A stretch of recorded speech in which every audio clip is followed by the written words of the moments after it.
Hello guys, welcome to my channel.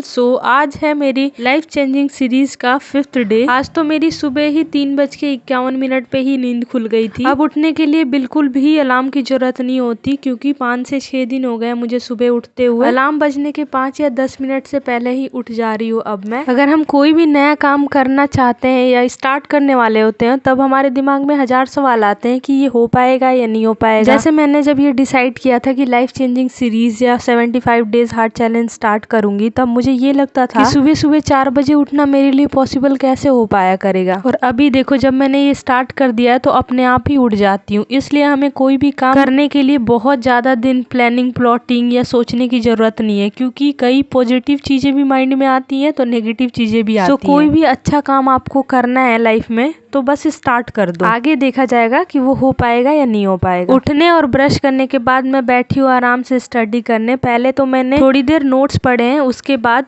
YouTube पे class करी है। फिर तैयार व्यार होने के बाद मैं गई हूँ ड्यूटी। आज ड्यूटी से वापस लौटते टाइम काफी लेट हो गई थी मैं, तो सोचा खाना बनाने में टाइम वेस्ट ना करना पड़े, क्योंकि स्टडी भी करनी है, तो रास्ते से ही कुछ पैक करा लेती चलो। फिर लिया है मैंने कुछ सब्जियां, जिसमें था गोभी, शिमला मिर्च, धनिया पत्ता। फिर कुछ फ्रूट्स भी अपने लिए पैक कराए हैं, क्योंकि पढ़ते टाइम बहुत ज्यादा भूख लगती है और बीच बीच में जब ब्रेक लेती हूँ तब नमकीन या बिस्किट खाती हूँ, तब बहुत ज्यादा एसिडिटी हो जाती है। तो मुझे लगा कि उन ब्रेक्स के लिए ये फ्रूट वगैरह ही सही रहेगा। फिर रास्ते से आते हुए ही मैंने लिया है 2 चार्ट पेपर और 2 हाइलाइटर। चार्ट पेपर इसलिए क्योंकि कुछ टॉपिक्स ऐसे हैं जो मुझे आज तक समझ में तो आए हैं बट याद नहीं रहे हैं। जैसे कि ईसीजी मैं कई बार पढ़ चुकी हूँ, और जब भी मैं पढ़ती हूँ तब मुझे पता होता है कि क्या चीज कैसे हो रहा है, हर एक कॉन्सेप्ट पता होता है, हर एक लॉजिक पता होता है, लेकिन कभी भी वो मुझे हमेशा याद नहीं रहता, मैं हमेशा उसे भूल ही जाती हूँ। ईसीजी का एक टॉपिक इस एक चार्ट पेपर पे लिख के और दीवार पे चिपकाऊंगी, ताकि उठते बैठते आते जाते वो आंखों के सामने दिखता रहेगा, तो शायद मुझे याद रहेगा हमेशा ही। और ईसीजी एक ऐसा टॉपिक है कि कोई भी एग्जाम हो, एक क्वेश्चन तो आना ही है, और कॉम्पिटिटिव एग्जाम में 1 मार्क्स से भी रहना बहुत बड़ी बात हो जाती है। हम 200-300 लोग से पीछे हो जाते हैं। और अभी जो मैं प्रिपरेशन कर रही हूँ, मैं सीरियसली प्रिपरेशन कर रही हूँ, क्योंकि मैं चाहती हूँ कि आने वाले 1-2 पेपर जो भी हैं, 3-4 पेपर हैं एक्चुअली, 1 सीट चाहिए मुझे तो बस। और ये वाली प्रिपरेशन तो मेरी ये सोच के हो रही है कि वो सीट चाहिए मतलब चाहिए, लेकिन देखते हैं क्या होता है। इससे पहले तो मुझे बहुत सारे एक्सक्यूजेस थे पेपर ना क्लियर करने के, लेकिन अब तो मेरे पास कोई एक्सक्यूज भी नहीं है, क्योंकि अब अकेले रहती भी हूँ, पढ़ाई के लिए भी प्रॉपर टाइम मिलता है, डिस्टर्बिंग एनवायरनमेंट आसपास बिल्कुल भी नहीं है। घर पहुंचते ही मैंने सारा बैग खाली किया है। सब्जी फ्रूट्स वगैरह जो भी था वो मैं पर्स में रख के लाई थी, क्योंकि रास्ते में से बंदर हाथ से भी छीन ले जाते हैं कभी कभी। जब मैं स्टार्टिंग में आई थी तब मुझे ये बात बिल्कुल भी नहीं पता था कि यहाँ पे ऐसे होता है कि बंदर हाथ से भी पकड़ के ले जाते हैं सब्जी या फ्रूट्स जो भी हम लेके आते हैं। तो मैं तो एक दिन ऐसे ही चली गई और पॉलिथीन में सब्जी लेके आ रही थी, तब पूरे बीच रोड में बंदर ने मेरे हाथों से छीन लिया सारी सब्जी। और सबसे बड़ी बात है कि किसी ने मेरी हेल्प नहीं कर रही, बट एक बुढ़े पापा थे जो ठेली पे अपनी सब्जी बेच रहे थे, वो एक पॉलिथीन लेके आए, जिसके बाद मैंने सारा कुछ अपना रोड पे गिरा हुआ सब्जी उठाया और घर आई। उसके बाद से मैंने कान पकड़ लिया कि कभी भी सब्जी या फ्रूट्स या जो भी खाने की चीजें होगी वो बैग में या ऐसी चीजों में करके लाऊंगी जो बाहर से दिखे ना। फिर कपड़े वपड़े चेंज करने और मुंह हाथ धोने के बाद ये पार्सल आया है मेरा, इसको मैं ओपन कर रही हूँ, जिसपे मैंने राइटिंग पैड मंगाया था, क्योंकि क्वेश्चन जब मुझे सॉल्व करने होते हैं तो वो नोटबुक में करती हूँ तो वो पेपर वेस्ट ही होता है, तो उससे अच्छा मैं इस राइटिंग पैड पे करूंगी और देख लूंगी कितने क्वेश्चन सही करें कितने गलत कर रहे हैं, फिर इसे इरेज कर दूंगी। और ये देखो, सेल्फ केयर में आज मैं करूंगी सस्ता पेडिक्योर। पेडिक्योर ही कहते हैं शायद इसे, पैर को जो भी साफ करते हैं उसे। थोड़ा सा लिया है गर्म पानी और इसमें डाला है शैम्पू। मेरी पोस्टिंग रूरल एरिया में है, तो चाहे मैं बैली पहन के जाऊं, सैंडल पहन के जाऊं, डस्ट बहुत ज्यादा लगते हैं पैरों में, जिससे बहुत ज्यादा गंदे हो जाते हैं पैर, तो इसे क्लीन हो जाएगा ये। इससे पहले भी मैंने बहुत बार ये सस्ता सा पेडिक्योर किया है। मैंने कभी याद किया था कि पी से पैर, पी से पेडिक्योर, तो शायद पेडिक्योर ही कहते हैं इसे। फिर करिए मैंने आधे घंटे 2-4 एक्सरसाइजेस। टेरेस पे एक्सरसाइज करने में थोड़ा सा डर लगता है बंदरों की वजह से, और वैसे भी ड्यूटी के बाद हैवी एक्सरसाइज करने का मेरे को बिल्कुल भी मन नहीं करता कि मैं जाके स्किपिंग करूं या रनिंग करूं। तो अभी मैं फिटनेस पे थोड़ा बाद में ध्यान दे दूंगी, लेकिन स्टडी कर लेती हूँ पहले, क्योंकि अभी चाह के भी फिटनेस पे ध्यान नहीं दे पाऊंगी। पहला फैक्टर ये है कि मेरे पास टाइम ही नहीं बचता, और दूसरा ये है कि पढ़ते वक्त मुझे इतनी भूख लगती है कि जो भी मिलता है बस खा लेती हूँ। फिर